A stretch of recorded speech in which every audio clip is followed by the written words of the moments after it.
Is it possible for the narratives of our lives to have a life of their own, to have a consciousness of their own, to be intelligent? Now, as you're listening to this, I probably sound a bit different than I normally do. I don't have the expensive mic, the boom mic. I am not in front of a camera, as I normally have been for the last few months or so.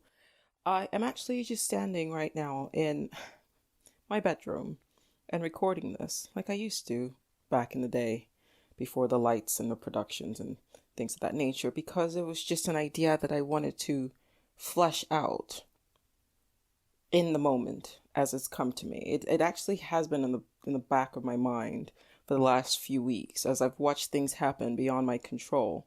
I've talked about becoming a watcher in an episode that has yet to air because, production and editing and all these other sort of fun things that sort of go, behind or go into producing a podcast. But, sometimes you just have to kind of get to the root of things and to just talk.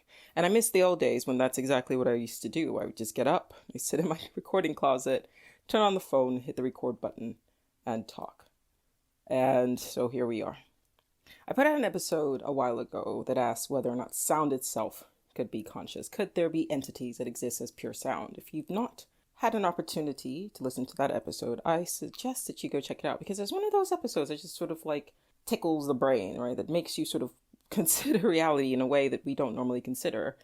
And the idea is that, okay, so if we are limited to our perception of reality, if our perception of reality, rather, is limited to our five senses and what our five senses can perceive, what we see is not what is actually out there, right? All we're seeing are projection of our nervous systems, right? Our sight, our nose, a sense, sense of smell, touch, taste, things like that.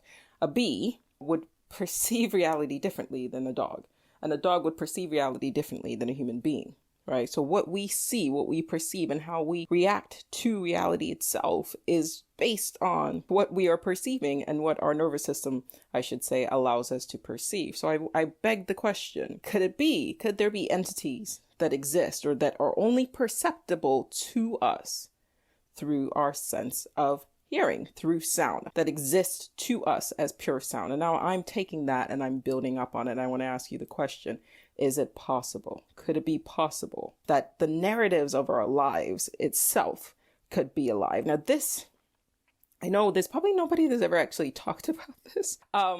I certainly haven't heard anybody talk about this, but if you have, if there have been stories or fictional stories or anything like that kind of lend itself to what I'm saying here, please post about it on the YouTube channel. If you are listening to this on YouTube, comment below. But why I'm asking this is, well, I've often sat back and sort of perceived my life as though I was in control of things, right? So, and we all do this, right? We have desires. We want things.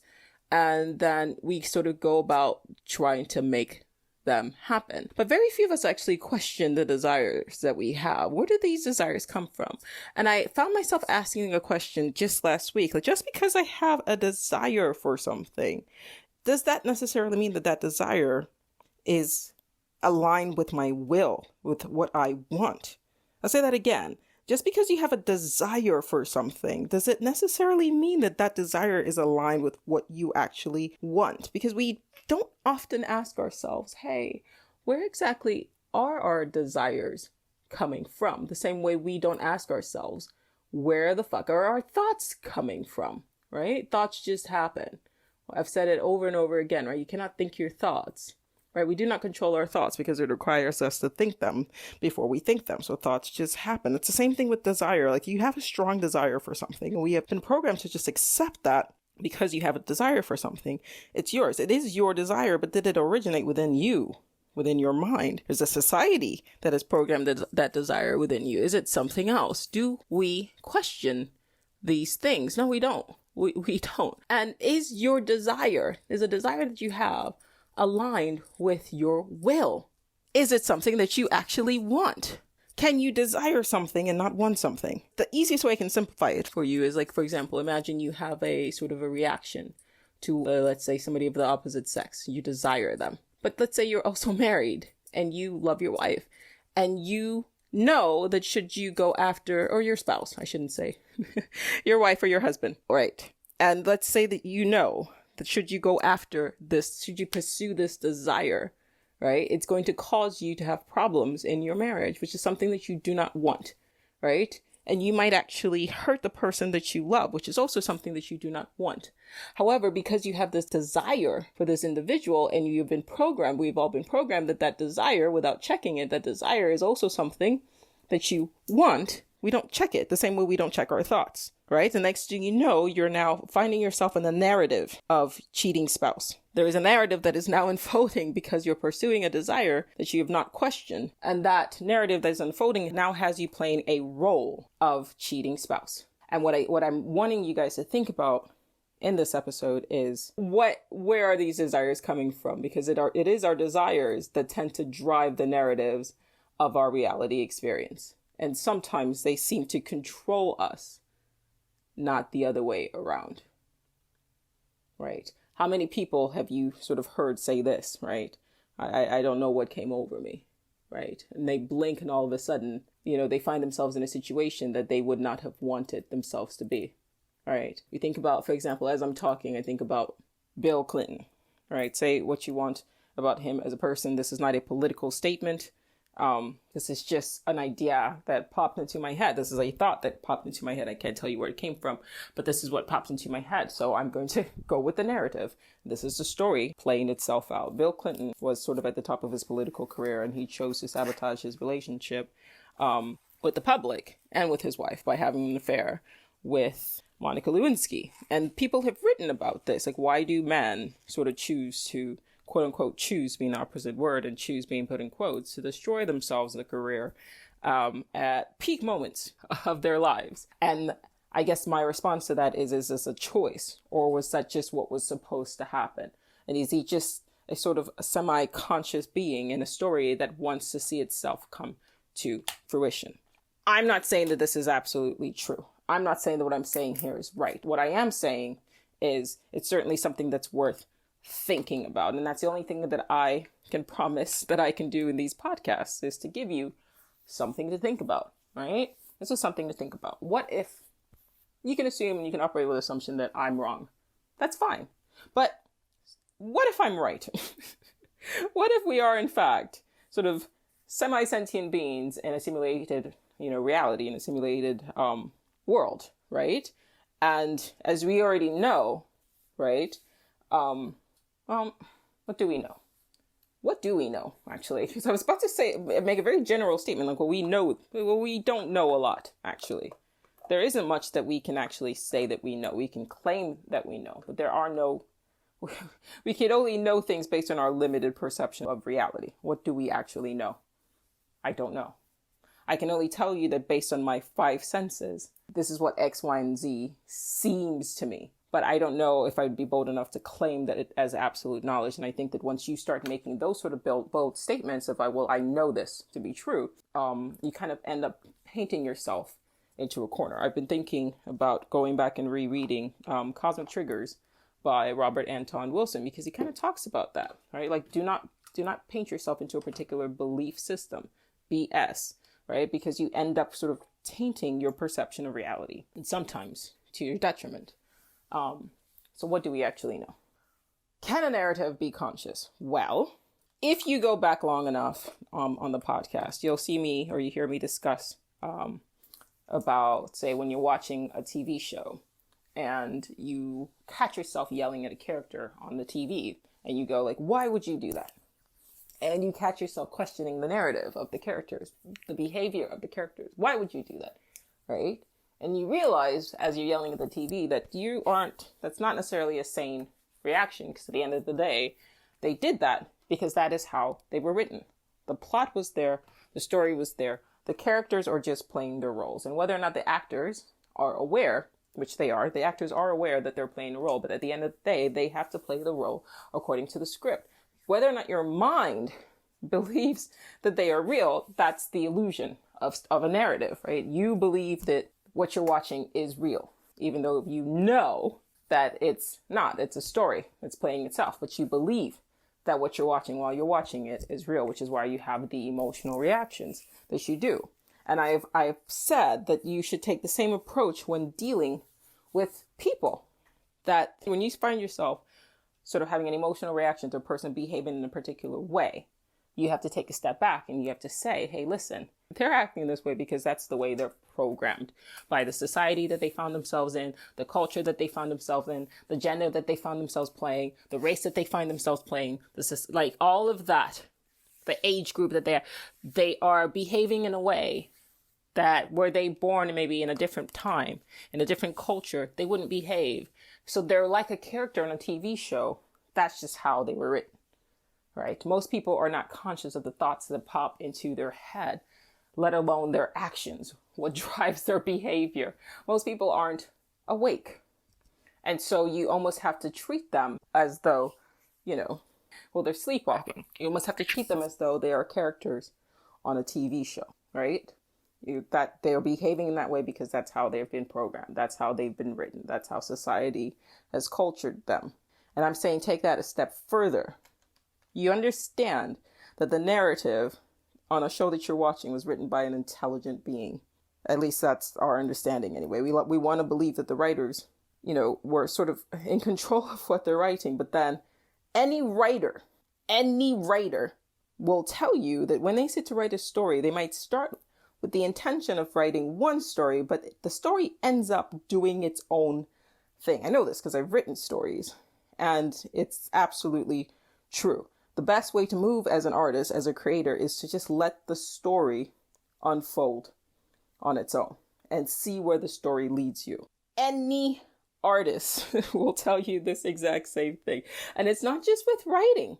It's also with music, right? I've spoken to musicians who've told me this exact same thing, that when they try to play or when they try to write something, they have almost like a feeling of like resistance. Right? The music that they're writing doesn't want them to write it. The music that they're writing wants to bring itself in our reality. I have had the same experience when I paint. The most difficult time period for me when I was training to paint was when I kept trying to paint. And I realized that, Joe, like you're not the one who's actually creating anything. I'll say that again. I had to realize, Joe, you're not the one who's actually creating anything. You are the vessel. You're in which this thing is birthed into our reality.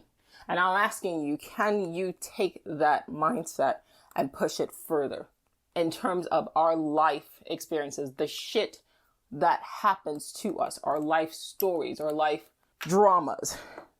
Just like an author would tell you that they're not the one actually writing the story is coming through. Is it possible that the narratives that unfold in our daily lives, if that's the same thing? Is it possible? As above, so below. That just like an author will be the first to tell you, I'm not actually writing these stories. Just like a musician will be the first to tell you, I'm not actually writing this music. This music kind of appears to have a life of its own. And I just sort of follow it to see where it goes. They will be the first to tell you this. Can the same thing be said about our life experiences, the narratives of our lives? We're not actually driving the story here. They have a life of their own. They want to tell a story. Don't you find it weird that every time something happens, it turns into a story? I do, right? It's never just like haphazard and sort of like random. I mean, random shit does happen to us on a daily basis. Shit that we have no idea. Sorry, I'm doing my makeup. Shit that we have no idea what's going to happen. Shit just fucking happens, right? And then we are like, wait, how the fuck I had no way of seeing that coming. Like, how many times do we get blindsided when we expect one thing and then something else happens? This happens to us over and over and over again. And at what point do we stop back and go, wait, maybe if you want to argue that we are, in fact, living in a simulation, if you don't even want to argue that, because some people don't want to accept that. If you're religious and you want to say, well, there's an intelligence, whatever you want to call it, that drives our path, then you have to also understand that there are different levels of intelligence. If you want to argue, like the Buddhists have said, that reality itself, existence itself, is alive, is living, is an entity, is a being, right? I think Osho talked about this, that existence itself can be said to be alive. If you want to make that statement, then maybe you also have to ask yourself that perhaps life can and does take on the form or take on forms that are different from like bipedal organisms. Just because you don't think it's something that's possible, just because you don't think, or you don't want to think that sound itself could be alive, that you could listen to, say, music by Beethoven and the entire song itself is a living creature. That when you turn on, and you hit play, that's the birth of it. And as you listen to it, you're listening to its lifespan. And then at the end, it dies. All right? You see it trail off. Just because you don't want to accept that music itself could be some sort of life form, some sort of sound-based life form. And every time you hit play, this thing is looping. Almost in the same way that I've argued that our lives loop over and over again. Just like your life story, the story of your life could be looping over and over again. Just like the entire universe could be looping over and over again. I've talked about the Big Bounce on my book. So you're living in a simulation, the Big Bounce theory. The explosion, right? At the beginning of our universe could have been the end of another universe, the death of another universe. Everything cycles. Just because you don't want to accept it as a probability doesn't make it improbable. It just means you don't want to accept it as a probability. Anything is probable. Like I said, I am not saying that without a shadow of a doubt, I am right. That is not what I'm saying here.